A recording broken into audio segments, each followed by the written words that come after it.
చదువుకొని సర్టిఫికెట్ మనకు సరిపోదు. యువమిత్రులారా, నేను మీతో స్పష్టంగా చెప్పదలుచుకున్న, ప్రపంచంతో పోటీ పడాలి అంటే చదువుతో పాటు సాంకేతిక నైపుణ్యం ఉండాలి. సాంకేతిక నైపుణ్యంతో పాటు కమ్యూనికేట్ చేసే స్కిల్ ఉండాలి. కొందరు చాలా తెలివితేటలు ఉంటారు, రాయగలుగుతారు, కానీ ఇంటర్వ్యూకి వెళ్తే మాట్లాడడానికి నోట్లోకి వెళ్ళి మాట వెళ్ళదు. ఎదురుగున్న వాళ్ళని చూడంగానే వీళ్ళకు చేతులు చల్లగా అయిపోతాయి. ఏం అడగాలి, ఏం అడుగుతాడో, ఏం చెప్పాలో. ఆ ఎదురుగా అడిగేటోని కంటే వీడికి తెలివి ఎక్కువ ఉంటుంది, కానీ వీడు చెప్పడానికి సమయంలో ఇది రాదు.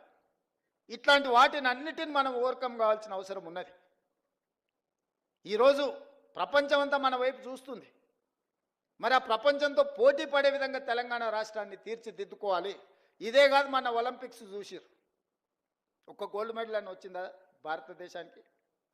ప్రపంచంలోనే అత్యధిక జనాభా 140 కోట్ల జనాభా ఉన్న దేశం భారతదేశం. యువ సంపద, ప్రపంచంలో మనం మేధావులం అంటున్నాం. ప్రపంచానికే మనము ఐటీని, ఫార్మాని మనమే సరఫరా చేస్తున్నాం అంటున్నాం. ఈ గొప్పలు బాగానే ఉన్నాయి, కానీ గోల్డ్ మెడల్ ఎక్కడుంది? గోల్డ్ మెడల్ ఎక్కడుందని నేను అడుగుతున్నా. ఎందుకు ఈ దేశం, ఎందుకు మన యువత, మన అందరం ఎందుకు ఆలోచన చేయలేకపోతున్నాము? ఇది మన దేశం కాదా? మనకు బాధ్యత లేదా? మనం బంగారు పథకాలు సాధించొద్దా?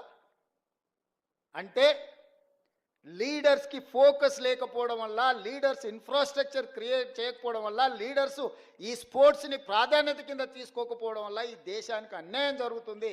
అందుకే యంగ్ ఇండియా స్పోర్ట్స్ యూనివర్సిటీని, యంగ్ ఇండియా స్పోర్ట్స్ అకాడమీని మనం ఈరోజు ప్రారంభించుకున్నాము.